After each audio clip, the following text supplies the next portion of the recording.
Olá pessoal, nesse vídeo vou falar sobre 3 fundos imobiliários excelentes para a vida toda. Então fique comigo no vídeo, pessoal. Porém, antes, peça a sua inscrição no canal, fale sobre o mercado de investimentos e faça aportes mensais no Dinheiro Real. Então bora pro vídeo, pessoal, após a vinheta.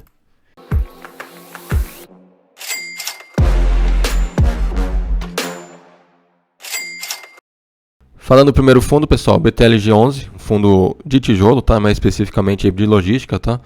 É um fundo bem líquido, tá, pessoal? Quase 34 mil negociações aqui diárias, então, caso você queira sair do fundo, você consegue sair tranquilamente. No último mês ele distribuiu aqui um dividend yield de 0,84%, o que dá nos últimos 12 meses aqui, ó, quase 9%, tá, de dividendo. Um patrimônio líquido aqui dos maiores, tá, pessoal, da bolsa, 1,5 bilhões aqui. E seu PVP na faixa de 1 aqui, tá, pessoal? Ou seja, não está nem caro, nem barato seu valor de cota, tá? Ou seja, isso aqui, pessoal, para você entender melhor, você poderia pegar aí todos os imóveis do fundo e ver o valor de mercado de cada um. E aí fazer essa soma. E aí, com essa soma, pessoal, você chega a esse valor exatamente aqui, ó, de R$98.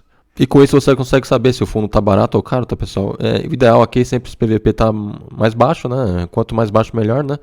Porém, se tiver aí até 1,1 mais ou menos, tá? É tranquilo, tá? Já que essa conta aqui para fundos de tijolos não é tão exata, né? Já que o fundo só contabiliza uma vez por ano, tá, pessoal? Essa conta aqui, então todo ano lá ele vai e faz uma conta geral aí dos seus imóveis, né? E aí, com isso, ele chega a um valor patrimonial, né? E aí ele só faz isso uma vez por ano, né? Então, pode ser que passou 6 meses, o valor do imóvel ficou mais barato ou mais caro, né? Então, isso aqui é mais uma base para a gente ter, né? Já que não é 100% garantido, né? Que os imóveis do fundo estão aí nesse mesmo valor de mercado, né? Como quando ela fez essa contabilização aqui, então o fundo tá ok, tá? Não tá barato aí, não tá no preço aqui, tá, pessoal?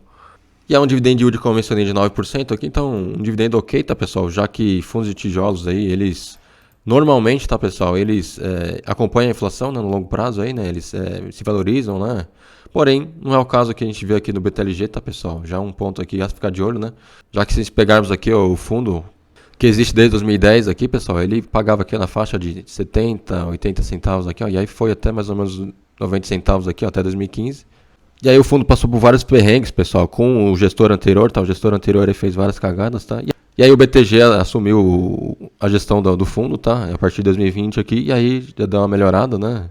O fundo tá crescendo, porém ele permanece aqui, ó, em 70 centavos mais ou menos, tá, pessoal? Sendo que aqui, ó, em 2015 ela chegou a mais ou menos 90 centavos, tá? Então, o que isso quer dizer, pessoal?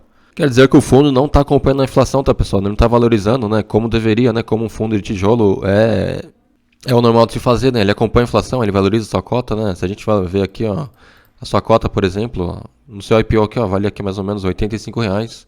E hoje vale R$100, né? Então praticamente não teve valorização, né? Claro que a gente tem que pegar aí, pessoal, para esse fundo aqui, todos esses problemas que eu mencionei, né, com a sua gestora anterior aqui, ó, que a gestão complicou bastante o fundo, né? Porém, se pegarmos aí os últimos 10 anos, a empresa não teve valorização, né? Então vamos ver nos próximos anos aí se o fundo de fato vai conseguir aí aumentar esse dividendo, tá, pessoal, nos próximos anos aí, já que a BTG está fazendo um belo trabalho, né, na gestão desse fundo aqui. Falando sobre mais algumas informações aqui do fundo, ele teve um retorno aqui de 15% nos últimos 24 meses aqui, ou seja, 7,5% de dividendo em cada ano, tá? Possui 175 mil cotistas, tá? Um número bom aqui de cotistas. Possui 14 imóveis sobre seu portfólio aí, tá? Principalmente de logística, né? Tem uma média de contrato de 6 anos, mais ou menos, tá, pessoal? Com seus inquilinos aí. E a vacância financeira aqui, ó. Isso aqui é uma notícia muito importante, ó. Somente 1%, tá, pessoal? Está vago, né?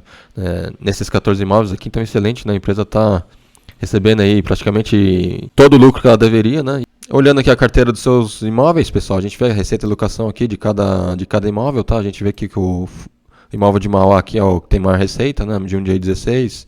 O de São Bernardo aqui, 13. A média de contrato, como eu mencionei, de 6 anos, né? A gente vê aqui que em 2023 vai vencer aqui, ó, 24% de todos os seus imóveis aqui, tá, pessoal? Então, uma quantidade boa aqui que vai vencer no próximo ano, tá, pessoal? E aí o restante aqui, ó, 10% em 2024, 8% em 2025 e o restante aqui somente para frente de 2026, tá? E aí vemos também aqui que a localização dos seus imóveis está, a maioria em São Paulo, tá, pessoal? 91% aqui está em São Paulo, né? Que é excelente isso aqui, já que São Paulo aí é o grande estado do Brasil, né, onde tem o maior PIB, né, e tudo mais, né, e aí tivemos também aqui, ó, 5% de Ceará, e mais 1% do Santa Catarina, e 3% do Rio de Janeiro, né, então, a maioria dos seus imóveis está em São Paulo, tá? E aí vemos aqui o indexador da sua receita, tá? 90% IPCA é reajustado, tá? E 10% IGPM, né? Isso aqui é importante saber também, tá, pessoal? Já que IGPM aí no ano passado bateu aí 30, 35%, né?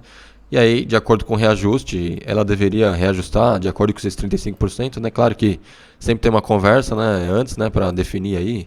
Porém, se o fundo seguir aí a risca, né, ele deveria reajustar os seus imóveis aí em 35%, né, de acordo com o GPM do ano passado, tá?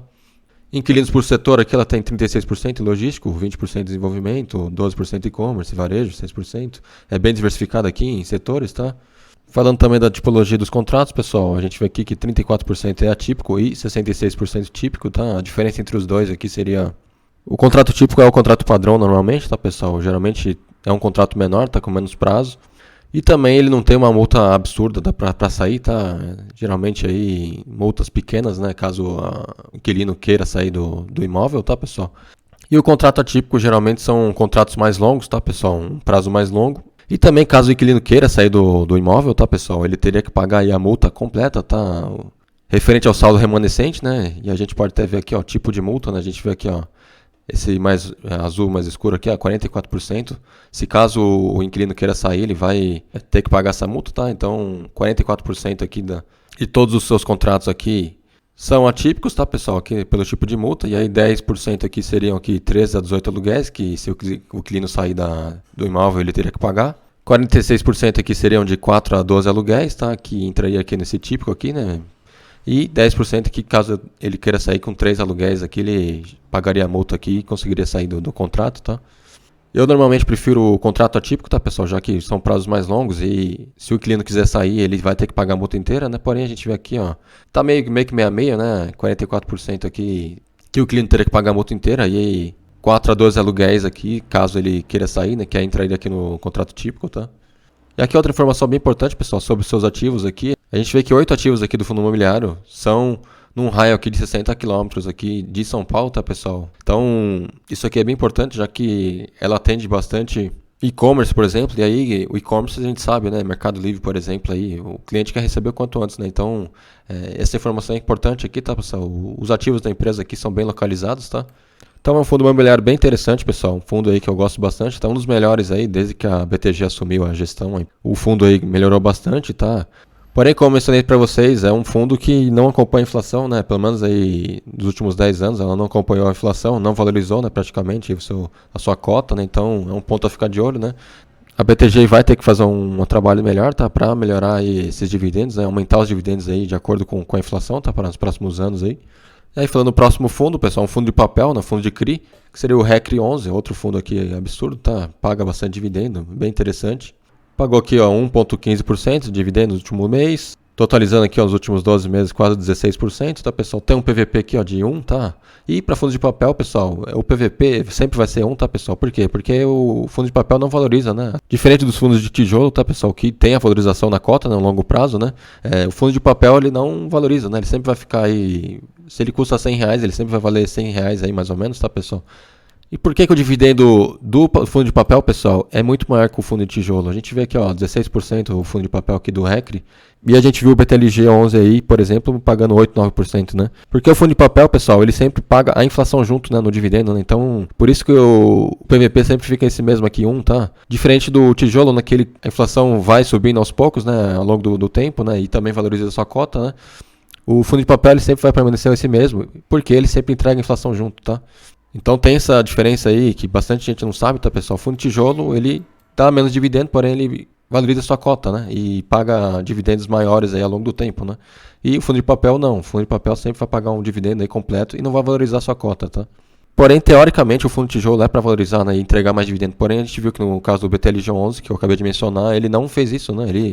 O dividendo continua até menor do que o fundo pagou aí no início, né, em 2010, por exemplo, e não valorizou sua cota praticamente, né? Então, às vezes, aí é melhor você comprar aí fundo de papel diretamente, que ele entrega um dividendo maior, do que o fundo de tijolo que não entrega dividendos maiores, né? Não entrega inflação, não valoriza, né? Então tem que botar isso na balança, tá, pessoal? E aí, como eu mencionei, pessoal, o PVP dos fundos de papel sempre vão ser em 1, tá, pessoal? Ou seja, a gente vê aqui que em 2017, que foi quando o fundo deu início aqui, você fez o seu IPO, ele valia aqui, ó, na faixa de R$100. E aí, desde então, ele subiu. No curto prazo, ele sobe, desce. Mas o longo prazo, pessoal, ele sempre vai manter essa linha reta aqui, ó. Ele sempre vai ficar ali na faixa de 100, hoje está valendo 97 aqui, ó, mas o normal é ele ficar nesse 100 aqui, tá, pessoal? É um PVP sempre linha reta aqui, tá, no longo prazo. E aqui algumas informações do fundo, pessoal, ele informa aqui que pagou na faixa de 15%, né, no site que eu mostrei, pagou ali na casa de 15,6%, né, então mais ou menos aí na casa de 15, 16% ele pagou nesse último ano, tá, pessoal? Ou então o equivalente a 172% do CDI, tá? Isso sem deduzir o imposto de renda, né, da Selic aí no caso, né, que ele está comparando aqui. Se deduzir o imposto de renda, pessoal, ele teria aqui um equivalente a 200%, ou seja, o dobro do que a Selic rendeu, né? Ele rendeu aqui com esses 15%. Claro que ele está fazendo uma comparação aqui com os últimos 12 meses, pessoal. A gente sabe que a Selic atualmente está na faixa de 13, né? Porém, em junho, por exemplo, olhando aqui no site do Banco Central, a gente vê que ó, em junho tá valendo aqui, ó, a Selic ano passado na faixa de 4, né? Então foi crescendo aos poucos, né? E aí, atualmente, está em 13%, né? Então, teoricamente, se manter esses 13% e o RECRE manter aqui esses 15%, 16%, no próximo ano, a comparação vai ser bem menor, né? Vai ser na casa de, sei lá, 120%, 130%, né? Não esses 200% aqui, tá? Porém, sabemos, pessoal, que a renda fixa aí, a gente sabe que tem o IR, né? De 15% no mínimo, né? E esse 15% aí teria que ser aí depois de 2 anos, né?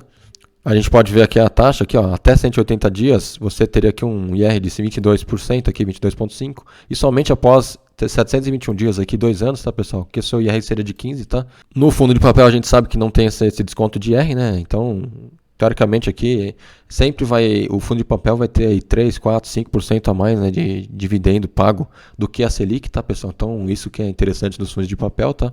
Você vai correr um risco maior, porém, o retorno é bem maior também, né? 3, 4, 5% aí no ano é bastante coisa, tá? Dependendo do seu patrimônio aí.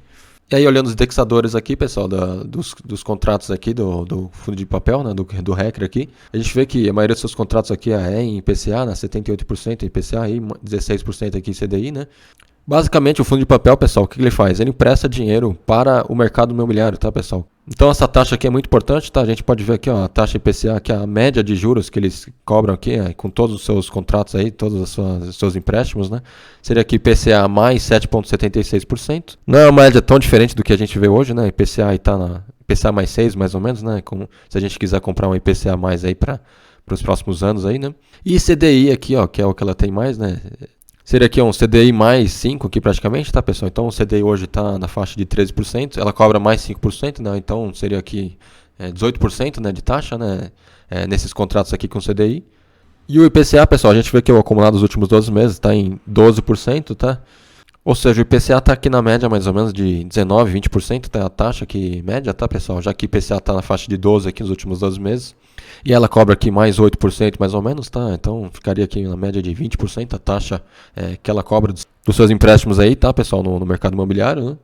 E aí eu trouxe a lista de ativos aqui, de CRIs que ela possui, pessoal, para a gente dar uma passada por cima aqui. A gente pode ver aqui que a empresa tem 84 CRIs aqui, ó, no total, aí mais 2 FIIs aqui, ó, que representam bem pouco aqui. Então, são 84 CRIs, tá, pessoal? Isso é excelente, já que quanto mais diversificado, melhor, né, nesse segmento aqui de papel, né?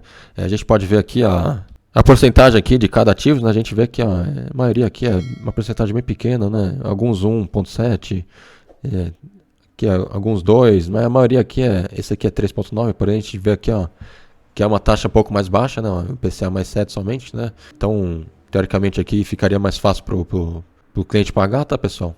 Aí podemos ver aqui algumas taxas que são um pouco maiores, né? IPCA mais 13, por exemplo, aqui, ó, isso aqui, com o IPCA atualmente em 12%, ele teria que pagar aqui, ó, 25%, tá? Uma taxa bem grande aqui para esse cliente aqui.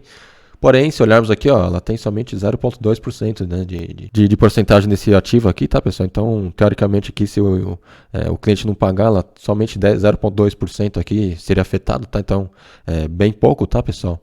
E podemos ver aqui que ó, o status do CRI está tudo adimplente, tá, pessoal? Tudo adimplente, tá? Então, todos os pagamentos estão em dia, tá, pessoal? Isso é excelente aqui também. E para fundos de papel é isso, pessoal. Ficar de olho aqui nos seus ativos, né? Olhar a porcentagem, olhar as taxas, né? Ficar de olho aí nas taxas médias, né? De PCA, de CDI. E é isso, pessoal. Não tem muito o que fugir, né? Os fundos de papel são excelentes para longo prazo também gosto bastante, tá? É uma renda fixa aí um pouco mais arriscada, tá? Que você recebe aí uma porcentagem um pouquinho maior, tá? E foi isso, pessoal. Fiz uma análise completa aí de 2 fundos imobiliários, tá? 2 fundos aí muito interessantes para o longo prazo aí que eu gosto bastante, tá? Isso aqui é para guardar para o resto da vida, tá? Esses 2 fundos aqui são bem interessantes aí. Pro BTLG11 é ficar de olho naquilo, né? Ver se nos próximos anos aí vai aumentar os dividendos, né? Vai aumentar a sua cota, já que para fundos de tijolos, como eu mencionei, isso é muito importante, né? Já que o dividendo dela geralmente é menor, né, do que os fundos de papel, porque ele não entrega a inflação diretamente, né, no dividendo, né? Ele espera valorizar a sua cota, né? Espera aumentar seus dividendos, né? E o fundo de papel já não, no fundo de papel entrega dividendo e inflação junto, né? Por isso ele não valoriza, né? E foi isso, pessoal. Deixa nos comentários o que você achou desse vídeo. E se você gostou do vídeo, deixa seu like, deixa sua inscrição no canal. E fico por aqui, abraço, até a próxima, tchau, tchau.